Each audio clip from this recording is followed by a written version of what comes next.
อายเฮ็ดทุกวิธีทาง อยากได้นางเป็นเมีย แต่สุดท้ายก็เสียให้เขาไป โอ้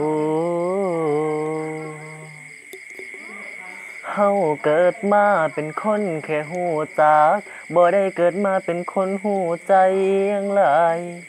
เฮาเกิดมาได้พ่อได้ย่างกายบ่ได้เว้าอธิบายอิหยังอ้ายเกิดมาเสือกบุญบ่พอได้แต่รอได้แต่หวังสุดท้า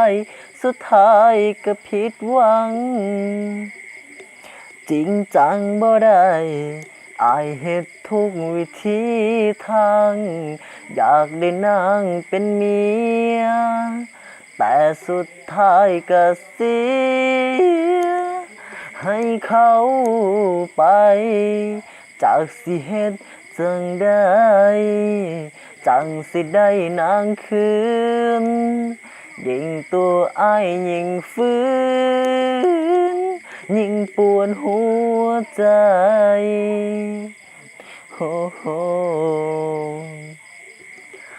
อ้ายก็อยากสิเป็นเศรษฐีแต่ว่าฐานะที่นี่เป็นแค่เศษไงคันแม้นอ้ายได้ไปเกิดอยู่ดูไบก็อยากสิเป็นเจ้าสายมีเงินพันล้านแต่สู่มือนี้อ้ายก็ภูมิใจเกิดสลาวบ้านนาสมหน้าตาบ้านๆที่หากเจ้า